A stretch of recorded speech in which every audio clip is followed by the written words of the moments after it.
Stool stuck in the rectum. What is it and what to do? The experience of needing to move your bowels, feeling the distinct pressure and significant discomfort, yet finding yourself completely unable to pass anything is profoundly frustrating and can quickly become alarming. Perhaps you've spent 30 or even 60 minutes in the bathroom feeling an undeniable urge, a sensation that something is definitely there, blocking the path, but your body simply refuses to respond effectively. After repeated, strenuous, and ultimately futile attempts, a sense of defeat sets in, leading you to reluctantly give up, walking away with a deep sense of irritation, telling yourself you'll simply try again later. Yet when later arrives, the cycle repeats itself, the same pressure, the same inability, the same disheartening lack of progress. If this scenario resonates with your personal experience, it is crucial to understand that this is far more than routine constipation that might be alleviated with a simple, common home remedy.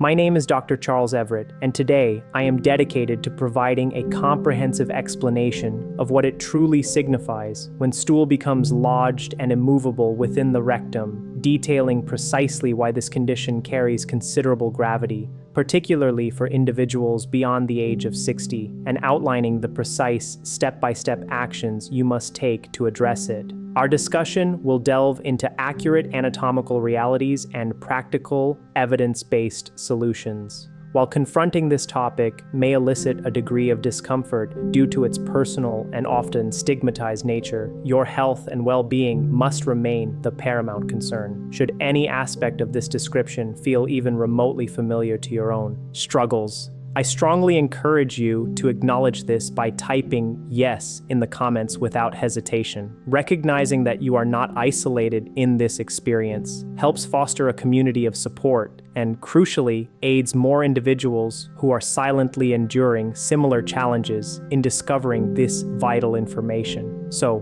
what exactly is transpiring within the intricate mechanisms of your body when this occurs? Consider your large intestine, your colon, as an exceptionally specialized muscular tube extending over several feet within your abdomen. Its fundamental purpose is to meticulously transport waste material towards the ultimate point of excretion, all while expertly absorbing excess water from that waste, transforming liquid contents into a more solid form suitable for elimination. Under optimal healthy physiological conditions, this constitutes an exquisitely synchronized and almost entirely automatic process. Waste moves with purposeful regularity, water is efficiently reclaimed, and the resulting stool retains a consistency that allows for comfortable and predictable passage. However, a significant physiological shift occurs as we age, fundamentally altering this delicate balance. This critical insight is one that I urge every single person over the age of 60 who is watching this video to truly comprehend and internalize. The natural aging process orchestrates several simultaneous changes within the digestive system, collectively creating an environment highly conducive to the development of serious issues.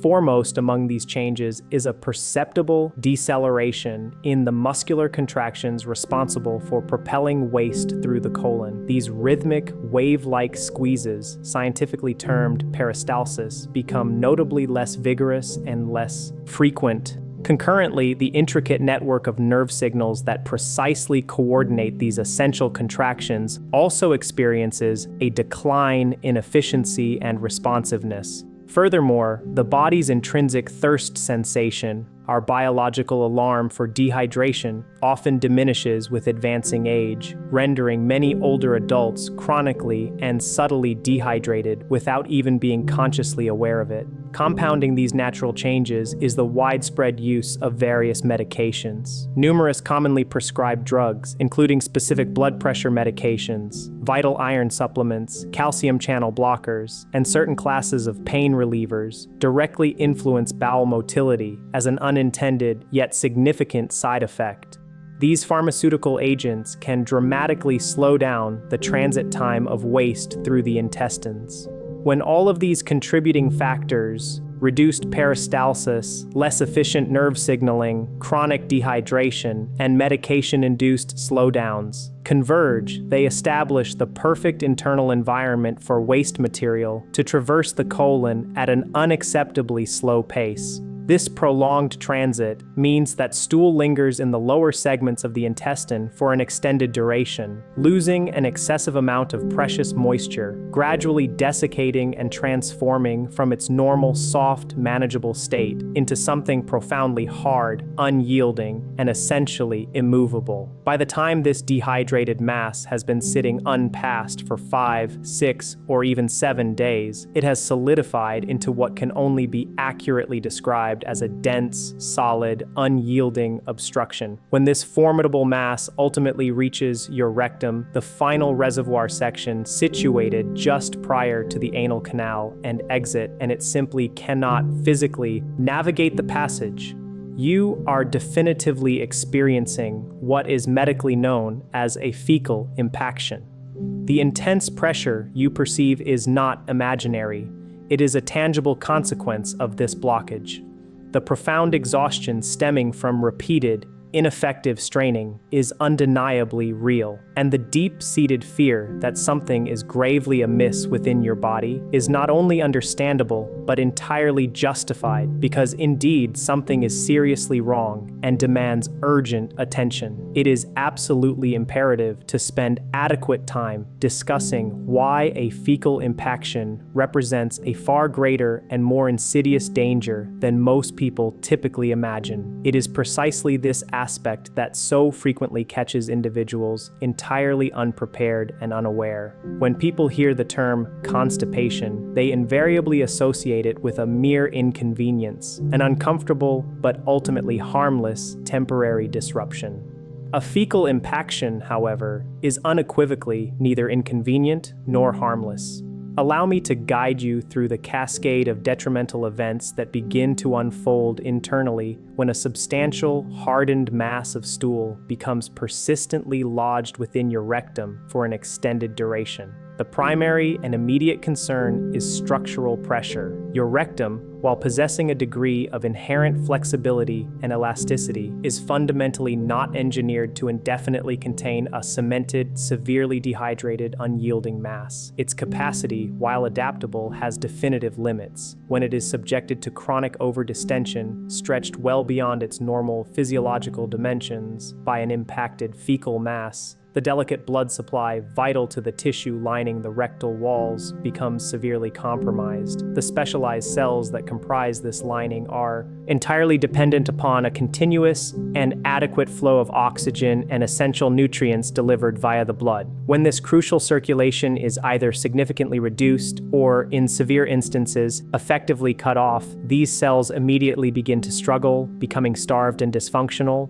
In prolonged or exceptionally severe cases, this cellular distress can escalate to significant tissue injury, potentially leading to ulceration or even, in rare instances, necrosis, necessitating advanced medical intervention to repair the damage. Furthermore, a revelation that consistently astonishes most patients when I elucidate it in a clinical setting is the intimate anatomical relationship between your rectum and your urinary bladder. These two vital organs are not just neighbors, they share an exceptionally confined and intricately structured pelvic space, separated by only a thin, resilient, fibrous wall. Consequently, when your rectum becomes densely packed with a solid, rigid fecal mass and is stretched dramatically beyond its normal, healthy capacity, it exerts direct physical pressure against the adjacent bladder. For women, this compressive pressure is frequently even more pronounced and problematic due to specific nuances in pelvic anatomy. The clinical manifestation of this pressure is often a sudden and profoundly bewildering difficulty with urination. Patients commonly report a persistent, irritating sensation of constantly needing to void, yet when they attempt to do so, they can only pass a few agonizingly painful drops, or in the most severe presentations, they find themselves completely unable to urinate at all. I have personally encountered numerous patients in my clinic who arrived genuinely convinced they had suddenly developed a severe bladder infection overnight, only for a thorough examination to reveal that the true underlying etiology was a rectal impaction, physically compressing their bladder from behind. Once the impaction was successfully addressed and resolved, the alarming urinary symptoms completely abated, confirming the direct cause and effect relationship. However, the list of potential dangers does not end there. There is yet another critical symptom that I am absolutely compelled to warn you about, with specific emphasis, primarily because it generates such profound confusion among individuals that it often leads them to inadvertently exacerbate their situation dramatically.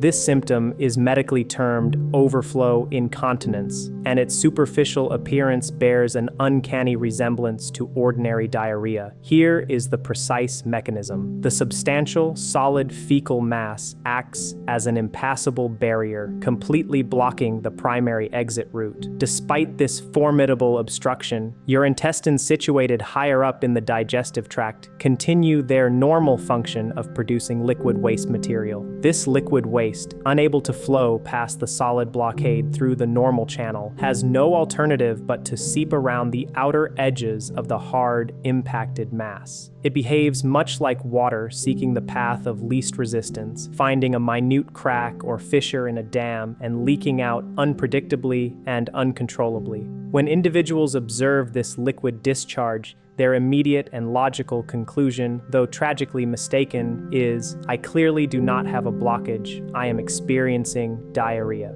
And regrettably, some individuals proceed to their local pharmacy and purchase over-the-counter anti-diarrheal medications, intending to halt what they perceive as excessive fluid loss. This action, let me be unequivocally clear, represents one of the single most dangerous and counterproductive mistakes you can possibly make in this critical situation. Anti-diarrheal medications are specifically designed to suppress and slow down the natural, muscular movements of your intestinal wall.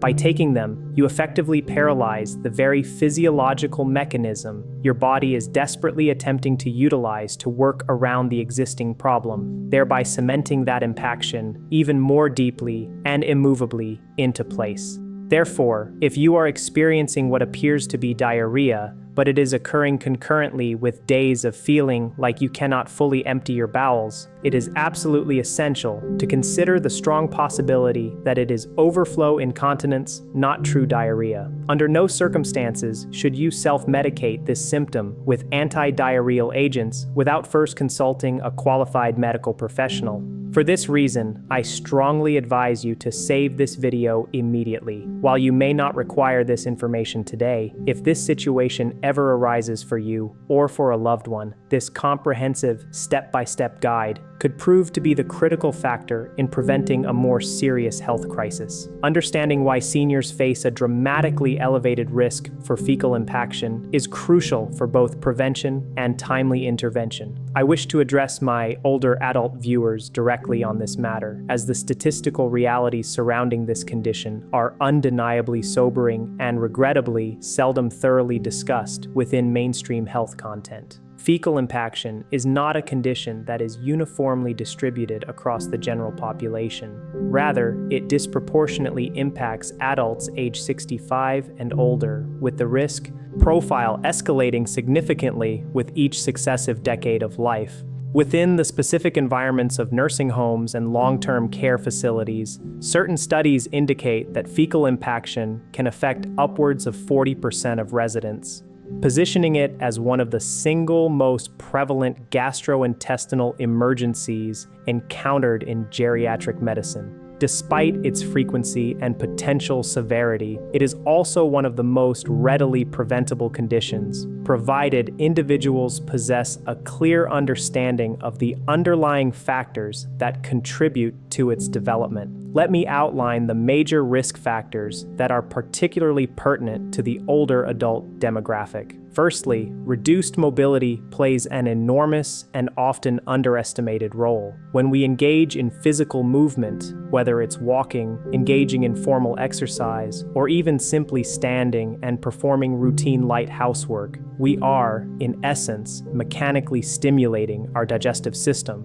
The deceptively simple act of walking, for instance, generates gentle, rhythmic pressure within the abdominal cavity, a natural internal massage that significantly assists in keeping intestinal contents actively moving forward. When an individual's mobility becomes curtailed due to conditions like arthritis, the recovery period following a recent surgery, the aftermath of a fall, or any other limiting physical constraint, this vital mechanical stimulation is significantly diminished or entirely lost. In the absence of this external encouragement, the colon's inherent motility naturally slows down. Secondly, dietary changes are another pivotal factor. Many older adults observe a decrease in their appetite, leading them to consume smaller meals. This often translates to a reduced intake of essential dietary fiber, which provides necessary bulk to stool and a diminished consumption of water. This reduced fluid intake is exacerbated by the fact that the body's thirst mechanism, the internal alarm that signals impending dehydration, tends to become less reliable and less potent with advancing age. All of these combined dietary alterations contribute directly to a reduction in both the bulk and moisture content of stool, rendering it considerably more susceptible to hardening and subsequent impaction. Thirdly, and perhaps most complexly, is the pervasive influence of medications. This particular aspect warrants a dedicated conversation that I strongly advocate for every person over the age of 60 to initiate with their prescribing physician or pharmacist. An extensive array of drugs, many of which are commonly prescribed to older adults for various chronic conditions, list constipation as a direct and well-known side effect. These include, but are not limited to, opioid pain medications, certain classes of antidepressants,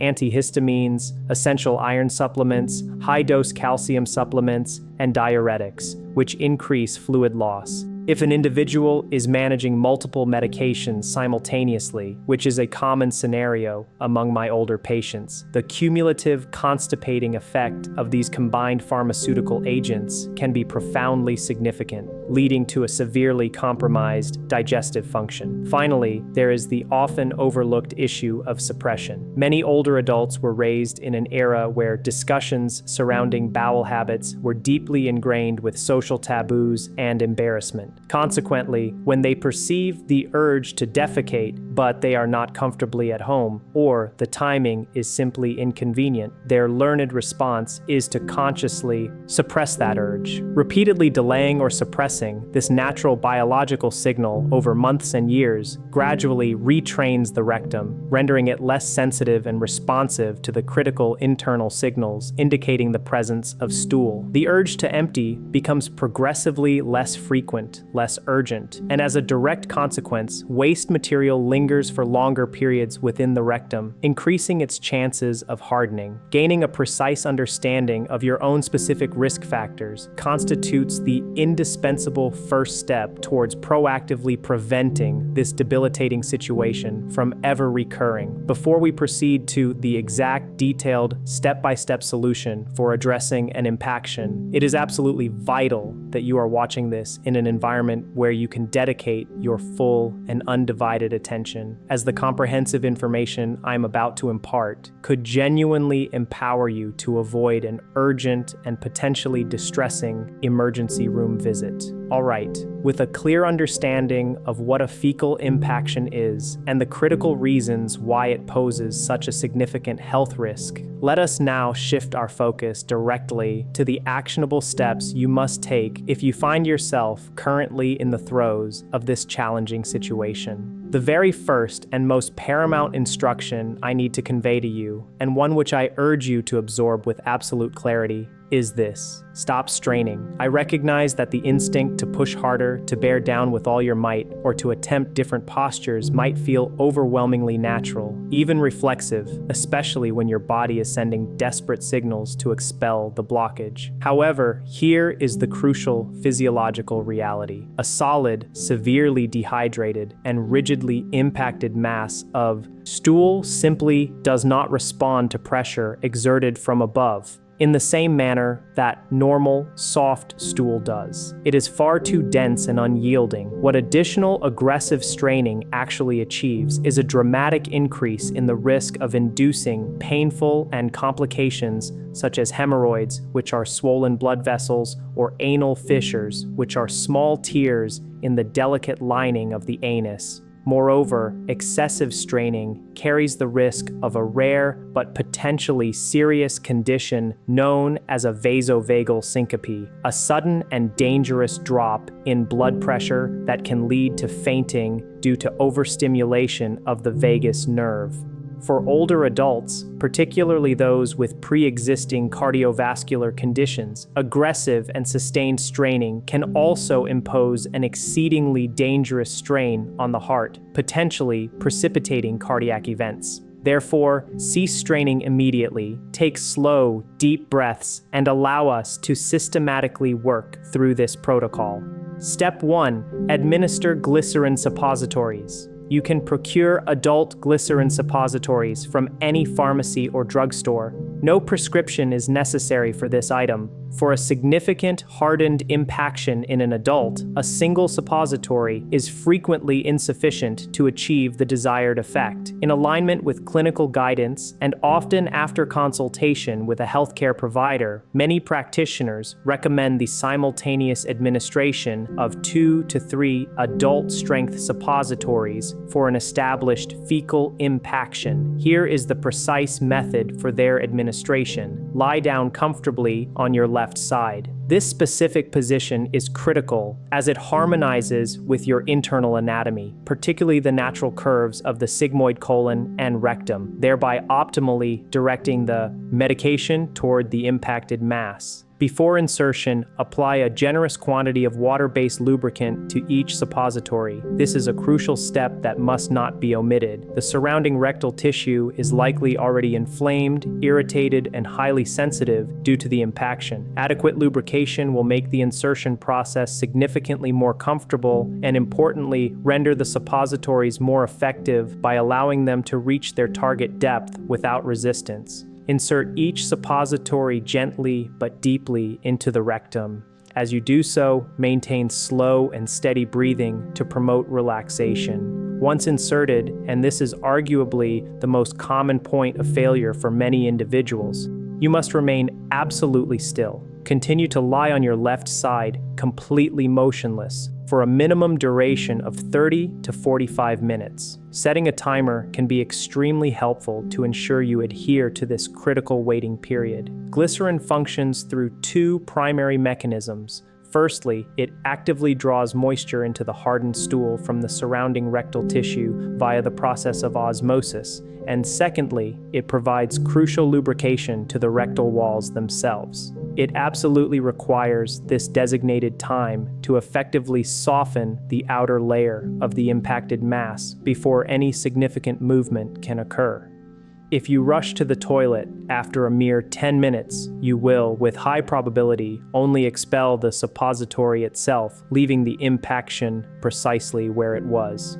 Step 2. The second attempt. Should that initial round of suppositories not produce significant results, or if only a small amount has passed, do not succumb to despair, and critically, do not immediately resort to further straining. Instead, gently rise and walk slowly around your home for approximately 15 to 20 minutes. This gentle, measured movement serves to stimulate natural peristalsis, encouraging the colon's rhythmic contractions. Following this period of gentle activity, lie back down and diligently repeat the entire suppository administration process, allowing another full 30 to 45-minute waiting window. This second round of glycerin is frequently the intervention needed to penetrate beyond merely softening the outer layer, allowing the active ingredients to permeate further into the core of the mass, thereby initiating its gradual breakdown. Step 3. Warm water retention enema. If, after 2 thorough rounds of suppositories, no satisfactory results have been achieved, the next logical step before contemplating urgent emergency care is the careful administration of a warm water or saline retention enema.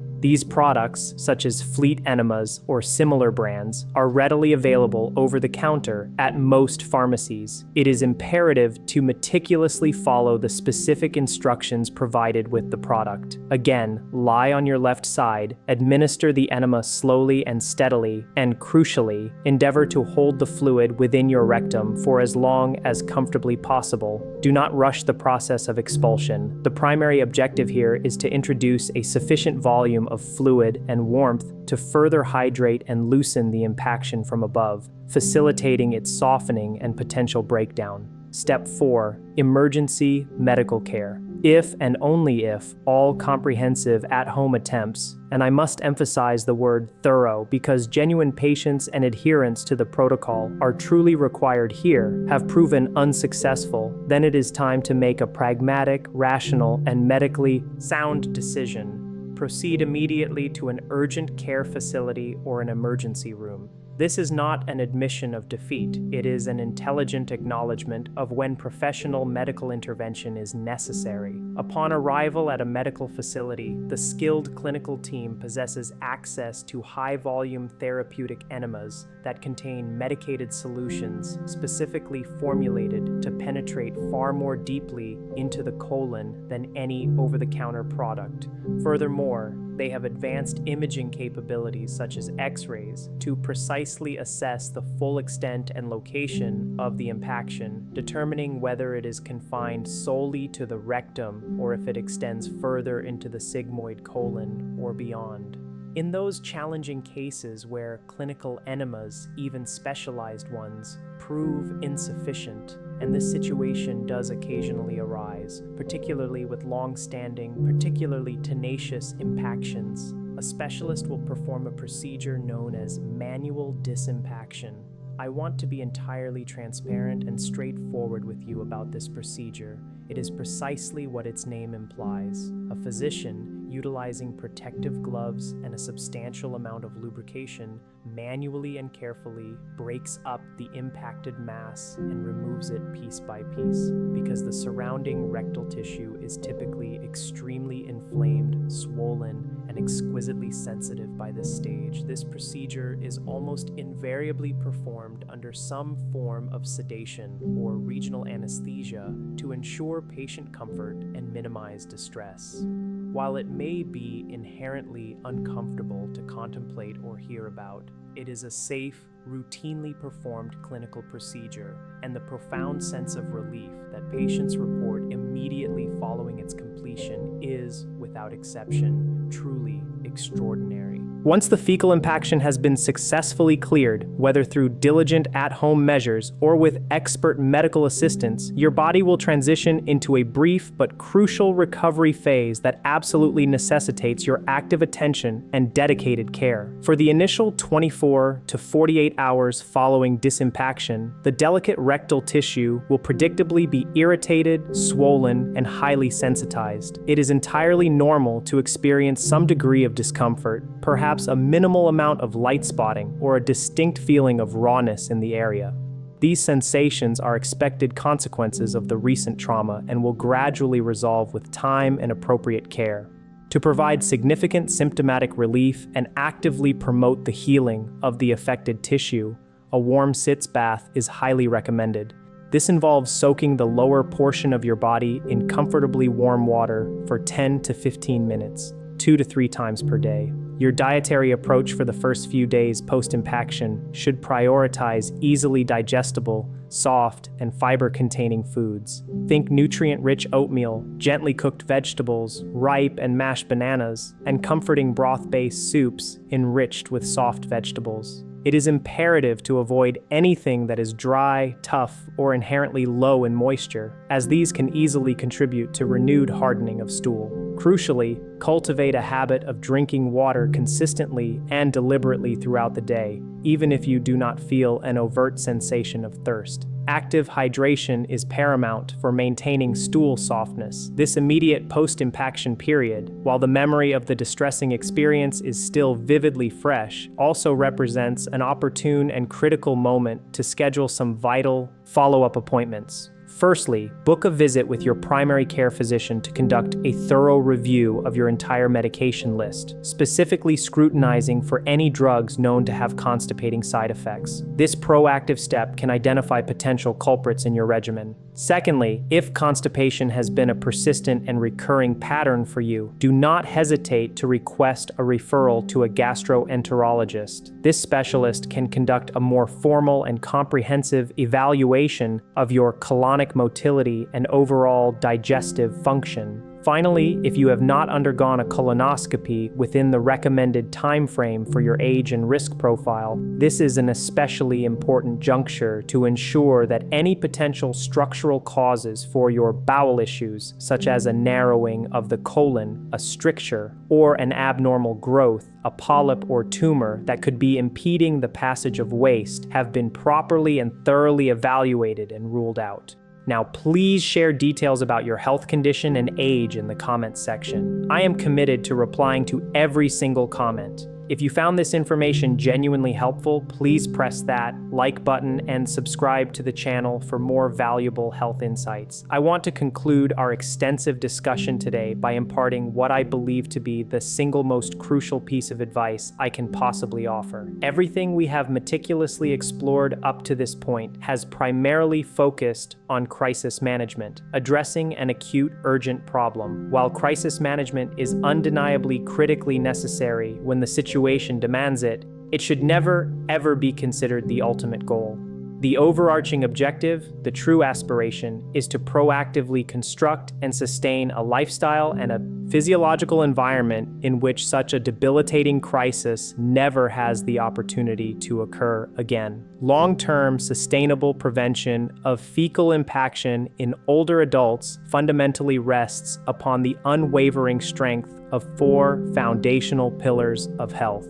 Pillar 1 is diligent hydration. Water, in its purest form, stands as the single most powerful and effective tool your colon possesses for consistently maintaining the necessary softness and pliability of waste material. Make a conscious and deliberate effort to consume at least 6 to 8 glasses of plain water daily. If consuming plain water feels challenging or unappealing, consider incorporating warm herbal teas, nutritious broth-based soups, and an abundance of water-rich fruits and vegetables into your daily intake, as these all contribute significantly to your overall fluid balance. If necessary, set regular alarms on your phone or watch to transform hydration into an ingrained and deliberate daily habit. Pillar 2 is consistent movement. You are not expected, nor do you need, to engage in strenuous athletic endeavors like running a marathon. A modest yet consistent 20 to 30-minute walk each day is genuinely one of the most profoundly impactful actions you can undertake to support and optimize your digestive health.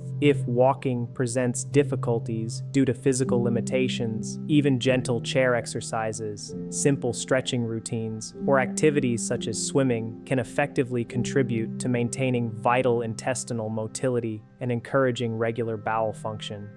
Pillar 3 is unwavering dietary consistency, with an emphasis on fiber. Soluble fiber, abundantly found in foods such as oats, a wide variety of fruits, legumes like beans and lentils, and thoroughly cooked vegetables, plays a dual role. It adds essential bulk to your stool, making it easier to pass, and it importantly retains moisture, preventing hardening. If you are not currently accustomed to a high-fiber diet, introduce fiber-rich foods gradually and incrementally to allow your digestive system to adapt, thereby avoiding potential side effects such as excessive gas and bloating. Furthermore, strive to make your meals a consistent and predictable routine. Eating at roughly the same times each day significantly assists your intestines in developing and maintaining a natural, rhythmic pattern of activity. Pillar 4 is establishing scheduled bathroom time. The gastrocolic reflex, which is the natural, involuntary signal your colon sends to prepare for a bowel movement immediately after eating, is at its most potent and active in the morning, typically within 30 to 60 minutes following breakfast. Capitalize on this natural physiological peak by making it a steadfast routine to sit on the toilet at this specific time every single morning, even if you do not perceive an immediate, urgent need to go. To optimize your body's physiological position for effortless elimination, consider using a small footstool to slightly elevate your feet. This posture helps straighten the rectosigmoid angle, making passage smoother. Dedicate 5 to 10 minutes to this routine, ensuring you do so without rushing and, crucially, without straining. Over a period of time, your body will gradually relearn and reestablish this healthy rhythm. A critical caveat here: do not rely on stimulant laxatives as your primary long-term solution. I fully comprehend the inherent appeal of stimulant laxatives. They deliver immediate results, they are easily accessible, and they offer quick relief from discomfort. However, the prolonged daily use of stimulant laxatives systematically trains your colon to become entirely dependent on this artificial chemical stimulation to initiate movement. When you eventually cease taking them, your colon will have largely forgotten how to adequately initiate and sustain its own natural peristaltic contractions. This condition is formally recognized as cathartic colon, and it is a real, well-documented, and often irreversible consequence of chronic laxative overuse. Fortunately, far safer and more sustainable options exist. Your doctor can recommend osmotic agents which draw water into the colon to soften stool, or gentle stool softeners, or appropriate fiber supplements as integral components of a robust and sustainable long-term management plan. I am aware that our conversation today has been extensive, and I acknowledge that certain aspects of it may not have been easy or comfortable to absorb. However, I hold a deep and unwavering conviction that the most profoundly important health discussions are very often precisely those that feel the most uncomfortable to initiate and engage with. You possess an inherent right to fully comprehend what is transpiring within the intricate workings of your own body. You deserve access to a clear, actionable plan when something goes awry, and you absolutely deserve to know that whatever challenging health situation you might be navigating right now, you are not compelled to figure it out in isolation, and you certainly have no reason whatsoever to feel embarrassed or ashamed about it. If you genuinely found today's video to be useful and insightful, I would humbly ask you to perform one simple yet powerful act. Share it. Send this resource to a family member, a close friend, a neighbor, or indeed anyone in your life whom you suspect might be silently enduring this struggle, too ashamed or uncertain to speak a single word about it. This video, with its frank discussion and practical guidance, might just be the exact resource they have been desperately searching for, but did not know how to articulate or request. Please click the like button if this discussion proved helpful to you, and subscribe to this channel so that you will never miss our upcoming videos focused on digestive health, strategies for longevity, and empowering you to take genuine control of your health as you gracefully navigate the aging process. Take exemplary care of yourselves, consistently drink your water, and make conscious efforts to move your body regularly.